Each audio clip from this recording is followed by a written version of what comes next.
எல்லாரும் காமனாக ஒரு விஷயம் சொல்லுவாங்க, யாருக்கு சமைக்க பிடிக்குதோ அவங்களோட சமையல் ரொம்பவே டேஸ்ட்டாக இருக்கும். ஏன்னா உண்மை என்ன தெரியுமா, யாருக்கு நல்லா சாப்பிட பிடிக்குதோ அவங்களோட சமையல் நல்லாவே இருக்குங்க. ஏன்னா அவங்க மட்டும்தான் கஸ்டமைஸ் பண்ணி செய்வாங்க. அவங்களுக்கு தகுந்தாப்பில் அவங்களுக்கு பிடிச்ச மாதிரி செய்கிறனால அந்த சமையலும் சூப்பராகவே வரும்.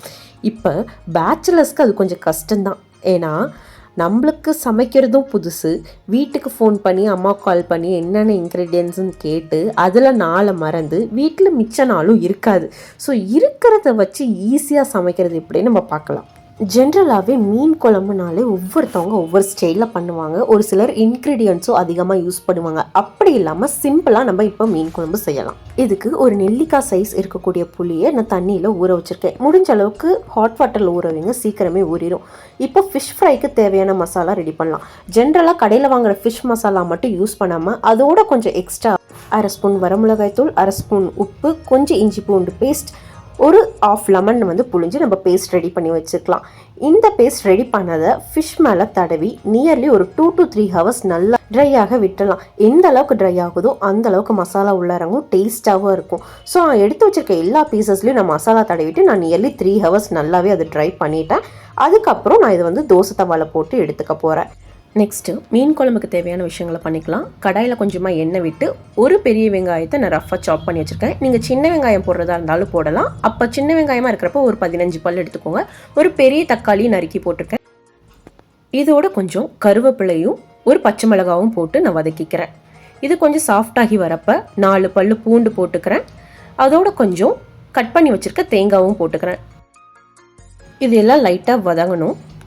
இப்போது இது எல்லாத்தையும் நம்ம ஒரு மிக்ஸி ஜாருக்கு மாற்றி இது ஒரு பேஸ்ட்டாகவும் எடுத்துக்கிறோம். இந்த பேஸ்ட் தான் குழம்புக்கு ரொம்ப முக்கியம்.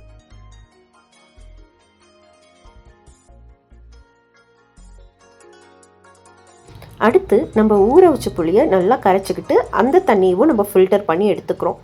இப்போ இந்த கரைசலோட ஒன்றா நம்ம அரைச்சி வச்சுருக்க அந்த பேஸ்ட்டையும் ஆட் பண்ணிடுறோம். இதோட இப்போ ஒரு 2.5 ஸ்பூன் குழம்பு மசாலா போட்டிருக்கேன். இன்கேஸ் உங்களுக்கு குழம்பு கெட்டியாக வேணும்னா ஒரு 1/2 ஸ்பூன் மல்லித்தூள் யூஸ் பண்ணிக்கலாம். எங்கள் வீட்டில் எங்கள் அம்மா அரைக்கிற மசாலா தூளில் மல்லித்தூள் அதிகமே இருக்கும். ஸோ எக்ஸ்ட்ராவாக நாங்கள் தனியாக போட தேவையில்லைங்கிறனால நான் ஆட் பண்ணல. கொஞ்சம் மஞ்சத்தூள், அதுக்கப்புறம் தேவையான அளவு உப்பு போட்டு இந்த மசாலாவை நல்லா மிக்ஸ் பண்ணி வச்சுக்கோங்க. இது நீங்கள் ரெடி பண்ணிட்டீங்கன்னாவே பாதி குழம்பு செஞ்ச மாதிரி தாங்க. இதுக்கு மேலே ஈஸியாகவே நம்ம குழம்பு செஞ்சு முடிச்சிடலாம். இப்போ அதே கடாயில் கொஞ்சம் எண்ணெய் விட்டு கொஞ்சம் வெந்தயம், கொஞ்சம் சீரகம் போட்டுக்கிறேன். இது லைட்டாக ரோஸ்ட் ஆகி வரப்போ ஒரு பச்சை மிளகா, கொஞ்சமாக பூண்டு நறுக்கி வச்சுருக்கேன், அதையும் ஆட் பண்ணிக்கிறேன். இதோட ஒன்றா சின்ன சின்னதாக சாப் பண்ணி வச்சுருக்க ஒரு பெரிய வெங்காயமும் ஒரு பெரிய தக்காளியும் இதை போட்டு நல்லாவே நான் குக் பண்ணிக்கிறேன். இப்போது நம்ம கரைச்சி வச்சுருக்க அந்த மசாலாவை இது கூட ஆட் பண்ணிக்கலாம். இந்த ஸ்டேஜில் நீங்கள் தேவையான அளவுக்கு தண்ணியும் ஆட் பண்ணிக்கலாம். இதோட ஒன்றா நான் கொஞ்சம் கருவேப்பிலையை ஆட் பண்ணிப்பேன். இப்போது நம்ம தண்ணி ஆட் பண்ணதுக்கப்புறம் இந்த மசாலா நல்லா கொதி விட்டு வரணும். ஒரு 5லேருந்து 6 நிமிஷம் வரலையும் இது நல்லா கொதி விட்டுருங்க. கொதி வந்ததுக்கப்புறம் தான் நம்ம மீன் போடணும். இப்போ நல்லா கொதி வந்துருச்சு. இப்போ நம்ம க்ளீன் பண்ணி வச்சுருக்க மீன் துண்டெல்லாம் ஆட் பண்ணிக்கலாம்.